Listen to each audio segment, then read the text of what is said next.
In May of 1836, a raiding party of Comanche, Kiowa, and Kichai warriors struck Fort Parker in what is now Limestone County, Texas.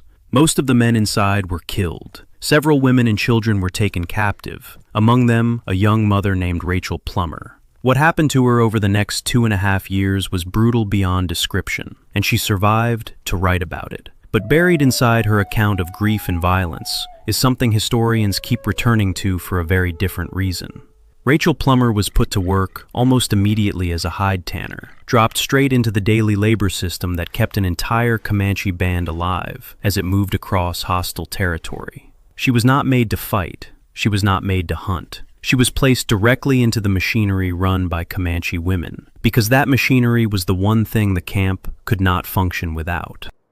Popular imagination tends to picture Comanche power as something that lived entirely on horseback, in raids and battles, and the warriors who carried them out. And that picture isn't wrong, but it is incomplete in a way that would have confused any Comanche person living on the plains 200 years ago. A war party could win every fight it rode into, and still watch its own camp collapse from hunger, exposure, or disorganization within a single bad season.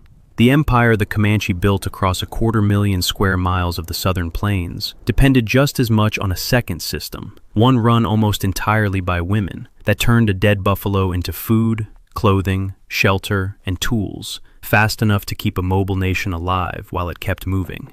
So what exactly did Comanche women control that made an entire nomadic society possible? Not chores, not background labor. Actual authority over the resources, property, and logistics that decided whether a camp survived the next 100 miles. That is what this video is about.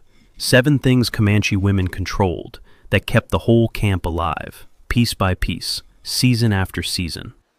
To understand why this mattered, you have to understand what Comanche life actually demanded. This was not a settled society with granaries and permanent shelter to fall back on. The Comanche were full-time nomads, following buffalo herds and seasonal grazing across Comancheria, a territory stretching from the Arkansas River down through the Texas Panhandle. Camp could move dozens of times a year. Everything the group owned had to be portable, and everything the group ate had to be processed fast, because there was no refrigeration, no permanent kitchen, and no second chance if meat spoiled in the summer heat. That entire logistical operation, from the moment an animal hit the ground to the moment a family settled into a new camp 100 miles away, ran through women's hands. Number 1. Women owned the home itself, completely. The teepee that sheltered a Comanche family was not shared property in any vague sense. It belonged to the woman who built it, and that ownership carried real legal and social weight. She decided where within the camp circle it would be pitched, often based on kinship, status, or proximity to family. She owned everything inside it, from cooking tools to bedding to stored food. If a marriage ended, the teepee and its contents stayed with her. The husband was the one who packed up and left to find shelter elsewhere. A woman who owned a large, well-maintained teepee was read by the entire camp as capable and respected, in much the same way a warrior's reputation was built through raids and battle honors. Property and status for Comanche women were tied directly to the physical structure that kept their families alive. Number 2. Once an animal was killed, it belonged to the women, not the hunters.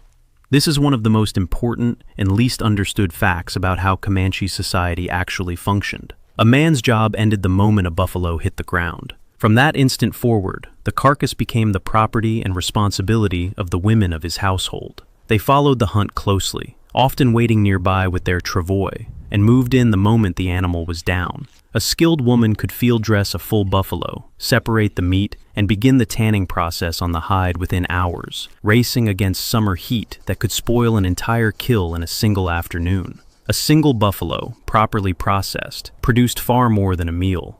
The meat was cut into thin strips and hung on drying racks to become the dense, portable protein that let a mobile nation carry weeks of food on horseback. Some of it was pounded together with rendered fat and dried berries into a dense, long-lasting food that could survive months of travel without spoiling. A staple that let war parties ride for weeks at a time without needing to hunt along the way. Organs, sinew, bone, and horn were all separated out for their own specific uses. Sinew for bowstrings and thread, bone for tools, horn for containers and cups. A large communal hunt might bring down dozens of animals in a single afternoon, which meant the women of an entire camp were often working in a coordinated rush against the clock, processing a season's worth of food and material before the Texas sun could ruin it. None of this was optional labor performed out of duty. It was ownership. The meat and the hide were hers, to use, trade, or distribute as she judged best for her family. Number 3. Women controlled the food supply beyond the buffalo. The Comanche were hunters, but they were not hunters alone.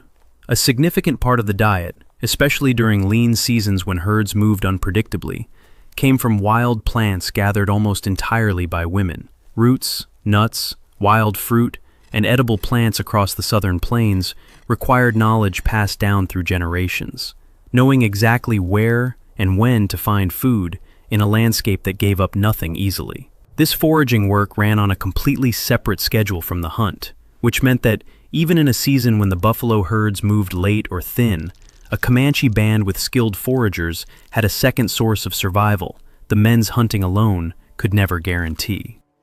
Number 4. Women controlled how fast and how well the entire camp could move. Comanche survival depended on mobility. A band that could not break camp quickly could be caught by an enemy war party, miss a herd migration, or get stranded in bad weather.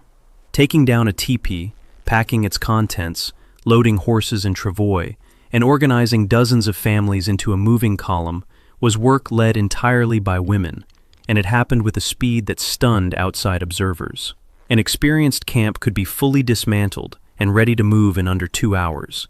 This was not chaos. It was a coordinated system, refined over generations, where every woman knew exactly what she was responsible for packing, in what order, and how to keep her family's possessions balanced and secure on a horse that might need to gallop within the hour. When the column actually moved, women also managed the physical logistics of who rode where. Small children traveled in cradle boards, either carried by their mothers or lashed securely to a travois, while older children rode their own horses alongside the group. The order of march itself reflected the underlying division of labor. Men often rode at the front or along the flanks, watching for danger or scouting game, while the women managed the pace and safety of the column, carrying the camp's entire material wealth on its back. A war party could move fast and light because it carried almost nothing. A camp on the move carried everything a nation owned, and the women directing that column were the ones who made sure it arrived intact. The war party got the credit for Comanche mobility. The women were the ones who actually made it possible, camp after camp, for 200 years. Number 5. Women controlled the conversion of rawhide into everything the camp needed to survive. Buffalo hide in its raw form was almost useless. It had to be scraped clean of fat and flesh, stretched tight on a frame, worked by hand with bone or stone tools to soften the fiber, and often smoked over days of labor before it became something a family could actually use, and the entire tanning process belonged to women's expertise. A single large teepee cover alone could require the hides of more than a dozen buffalo, sewn together with sinew thread into a single weatherproof shell, a project that might take an experienced woman, or a group of women working together, days of sustained labor to complete. From that same raw material came clothing, footwear, ropes, containers, and rawhide shields tough enough to turn aside an arrow. This was skilled, specialized work, and Comanche women were recognized for individual mastery of it, the same way a warrior was recognized for skill in battle. A woman known for producing exceptionally soft, well-tanned hides or finely decorated clothing carried real status in camp, and her work was something other families actively sought out through trade or gift exchange. She was not performing a chore in the background of Comanche life. She was operating the only manufacturing process the entire society depended on for shelter and clothing, and the quality of her work directly affected whether her family stayed warm through a Texas Panhandle winter or a raiding party carried gear that held up on a 6-week campaign. Number 6. Women's labor decided the shape of Comanche marriage and household structure itself. Comanche men practiced polygyny, and the reasons were not purely social or romantic. A household's ability to process meat and hides at scale depended directly on the number of skilled women working in it. A successful hunter or raider could bring home more buffalo, more captured horses, and more raw material than a single wife could ever process alone. Taking a second or third wife, frequently a sister of the first wife, under a practice called sororal polygyny, expanded the household's actual production capacity. This was, in a very direct sense, an economic decision layered on top of a social one. The senior wife typically directed the household's work, organizing labor among the others, which meant experienced women held real managerial authority over an operation that produced food, clothing, and trade goods for the entire family. Number 7. Women controlled camp survival during the moments of greatest danger. When a camp came under threat, whether from a rival tribe or an approaching military column, it was women who moved fastest to break down shelter, gather children, and organize an evacuation, while warriors held the line or rode out to meet the danger directly. Women also carried specialized knowledge as midwives and healers, managing childbirth, injury, and illness with no doctor or hospital within hundreds of miles. In a society constantly exposed to raids, disease, and the unpredictable violence of frontier life, that combination of rapid evacuation skill and medical knowledge was frequently the difference between a camp that scattered in chaos and one that survived intact to make camp again the following night. Put all 7 of these together, and a different picture of Comanche society starts to come into focus. Warriors rode out to hunt and raid, and they came home to camps that had to be fed, clothed, sheltered, and kept moving by a labor and property system almost entirely controlled by women. The meat on a family's drying rack, the hide over their heads, the speed at which they could vanish from danger, the very teepee they slept in, all of it sat inside the authority of Comanche women, not as a favor extended to them by the men who fought and hunted, but as their own recognized domain.